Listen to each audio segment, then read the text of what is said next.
नमस्कार। कुछ सच्चाइयाँ ऐसी होती हैं जिन्हें हम सब जानते हैं, एहसास भी करते हैं, पर अक्सर अपनी जिंदगी में उतार नहीं पाते। आज हम इन्हीं जानी पहचानी पर कहीं ना कहीं अनसुनी रह जाने वाली सच्चाइयों की गहराई में उतरेंगे। हमारे पास स्रोत के तौर पर अनसुनी सच्चाइयों की गूंज से कुछ बहुत ही दिलचस्प हिंदी कोट्स हैं। ये कोट जिंदगी, रिश्तों और इंसान के मन की कई परतें खोलते हैं। हमारा इरादा सिर्फ इन कोट्स को पढ़ना नहीं है, बल्कि ये समझना है कि भाई जानने और मानने में ये जो दूरी है, ये क्यों है। तो चलिए इन विचारों पर थोड़ी बातचीत करते हैं। शुरुआत एक ऐसे कोट से करते हैं जो शायद हम सब ने कभी ना कभी महसूस किया होगा। सच का रास्ता कांटों भरा होता है, पर लोग झूठ की राह पर चलकर सुकून ढूंढते हैं। ये बात सुनने में सीधी है, पर गहरी है ना? बिल्कुल। और यहाँ सवाल उठता है कि ऐसा क्यों? मतलब क्यों हम मुश्किल सच के बजाय आसान लगने वाले झूठ को चुन लेते हैं? ये शायद इंसान की उस बुनियादी फितरत की तरफ इशारा है, जहाँ हम मुश्किल या कहने असुविधाजनक हकीकत से बचना चाहते हैं। दिमाग शायद फौरी तौर पर आराम या कम मेहनत वाला रास्ता ढूंढता है। हाँ, फौरी आराम। भले ही वो रास्ता आगे चलकर नुकसान दे। तो ये ज्ञान और अमल के बीच का एक क्लासिक गैप है। पता है सच बेहतर है, पर चुनते आसान झूठ है। हाँ, ये फौरी आराम वाली बात सोचने वाली है। क्या यही वजह है कि हम उन चीजों की कद्र नहीं करते जो हमारे पास होती हैं? जैसे एक और कोट है, वक्त और रिश्ते दोनों अनमोल हैं, पर लोग इन्हें तब समझते हैं जब ये हाथ से निकल जाते हैं। या फिर वो वाला, जो पास होता है उसकी कद्र कम होती है, जो दूर जाता है वही याद आता है। क्या ये भी उसी मुश्किल से बचने का ही एक तरीका है?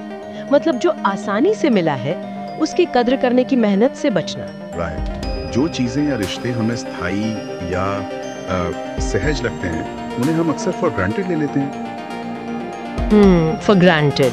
शायद इसलिए कि उनकी मौजूदगी में कोई फौरी खतरा या कमी महसूस नहीं होती। इंसान का ध्यान अक्सर उस चीज पर जाता है जो या तो बदल रही हो या छिन रही हो।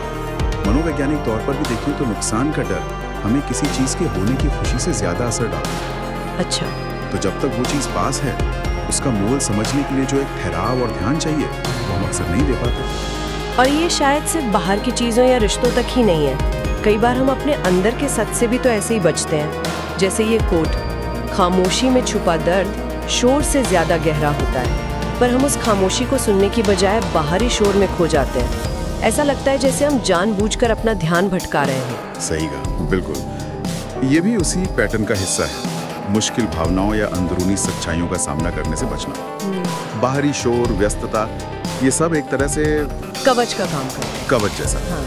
खामोशी में हमें अपने अंदर के अनसुलझे सवाल, डर या दर्द का सामना करना पड़ सकता है, और वो आसान नहीं होता। हाँ, वो असुविधाजनक होता है। बिल्कुल। इसलिए हम उस शोर को चुनते हैं जो हमें इससे दूर रखे। ये एक तरह का भावनात्मक बचाव का तरीका बन जाता है, भले ही वो हमें गहरे दर्द को समझने और उससे उभरने से रोक रहा हो। इसी सोच को अगर आगे बढ़ाएं तो सपनों वाली बात भी है। एक बहुत मशहूर कोट है, सपने वो नहीं जो सोते वक्त देखें, सपने वो हैं जो आपको सोने ना दें। क्या अपने सपनों को नजरअंदाज करना या उनके लिए मेहनत ना करना, ये भी उसी आराम को चुनने जैसा है, सच का सामना करने से बचने जैसा? बिल्कुल। सपने अक्सर बड़े लगते हैं, मुश्किल लगते हैं।